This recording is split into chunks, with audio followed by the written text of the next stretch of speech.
Welcome. This is D.L. Hughes from VelocityWriting.com, where you learn to write with speed, passion, purpose, and profitability.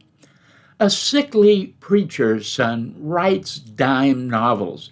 Not exactly a recipe for cultural upheaval. Yet Horatio Alger Jr. did more to shape America's idea of success than most presidents or businessmen.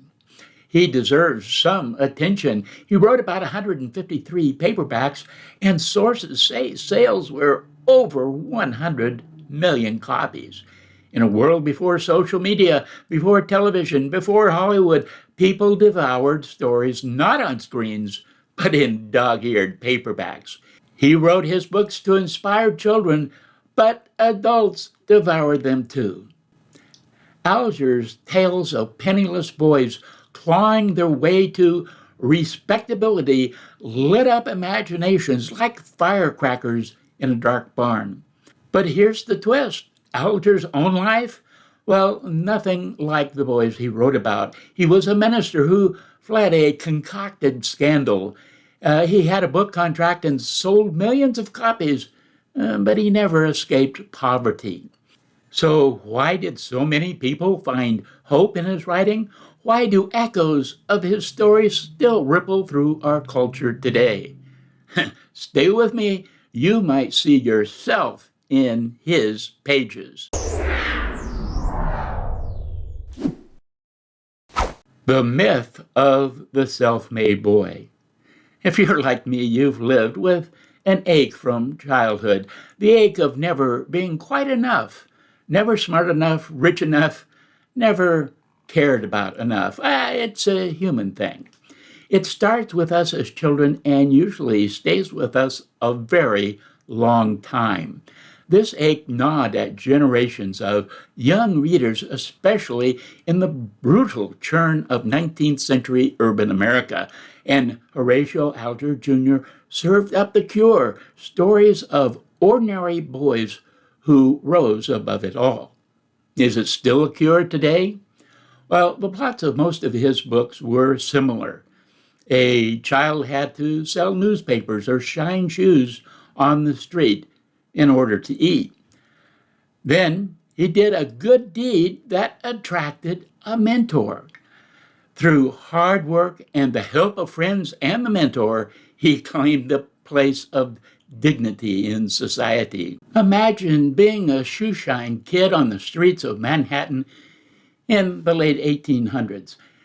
You make pennies a day, then someone hands you a book, Ragged Dick, the story of Richard Hunter, and that started it all. You flip it open and you read about a boy just like you, poor, gritty, invisible.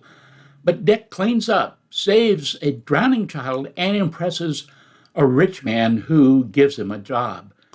That was the plot of Ragged Dick, and Alger used that core again and again in his series of books. Rags to riches, respectability, aided by luck, pluck, honesty, and a helping hand.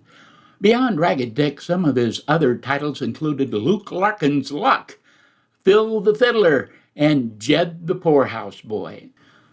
By the way, Alger focused on boys because girls were not normally on the streets. They were put to work in households or sweatshops. Girls play important roles in his book, but the focus was on poor or abandoned boys on the streets of post-Civil War New York City. Note that Alger didn't write about boys who won the lottery. They didn't become social media influencers. His characters didn't stumble into oil or become millionaires. They landed steady jobs. They gained self-respect. He wasn't selling fantasy. He was selling hope and self-esteem dressed in hard work. The children or the adults who read these books didn't crave riches. They craved fairness, a fighting chance. Alger gave them that. He handed them the prospect of dignity with a spine made of paper and ink. The man behind the myth. Horatio Alger himself was no Ragged Dick type. He was born into privilege in Massachusetts, the son of a Unitarian minister who also had a business on the side. Alger graduated Harvard. He spoke Latin. He went to Paris and pursued a bohemian lifestyle and two women there before returning home to settle down. So, why did he write books about kids who sold newspapers so they could buy their breakfast? Well, because after a scandal ended his own ministry in his father's church, Alger left his hometown. The nature of the scandal and why he left has been somewhat twisted by his biographers. They are questionable. I suppose they needed to sell their books too. It's important to know that Alger was never accused as a repeat offender, even though he had opportunity when he moved to New York City following the fiasco. In fact, in the 1880s, he led a busy life among both street kids and the social elite of New York City and maintained connections with Harvard classmates. He was classed along with Harriet Beecher Stowe by his contemporaries. None of this would have happened in the society of his day if he was guilty of the accusations. Some speculate the shaming of the son was community revenge for his father's business dealings, which ended in bankruptcy. In New York City, Alger embedded himself among the street boys, not metaphorically, literally. He walked with them, ate with them, and he listened to them. He wrote from reality. He didn't just make up their stories, he absorbed them. But he also sanitized them. Alger's books scrubbed away the brutalities, the violence, the hunger, and the fear that these boys experienced. He painted a kinder city where virtue triumphed and kindness mattered. Some call it naive, but he wasn't clueless. He was deliberate. The irony, well, while his characters climbed social ladders, Alger stayed near the bottom. He earned only a modest living and was plagued by poor health. He died in 1899 at age 67. His life was a lesson for us all. That is, you don't have to live the myth to give it as a gift to others. The American Dream, Paperback Edition. Alger didn't just shape readers, he helped sculpt the American psyche. Turn on any underdog sports movie. Watch the rags to riches arc of a reality show. Read business books about grit and hustle. You're reading rebranded Horatio Alger Jr. His formula, pluck plus opportunity equals progress.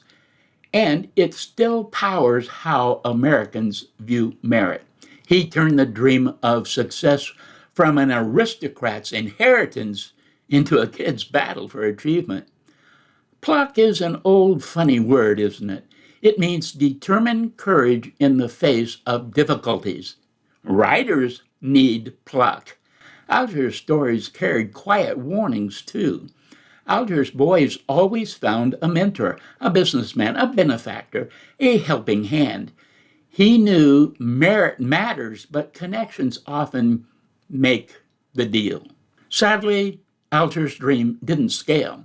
It lifted only a few, but he inspired millions. He didn't fix the system, but still people clung to the hope he offered.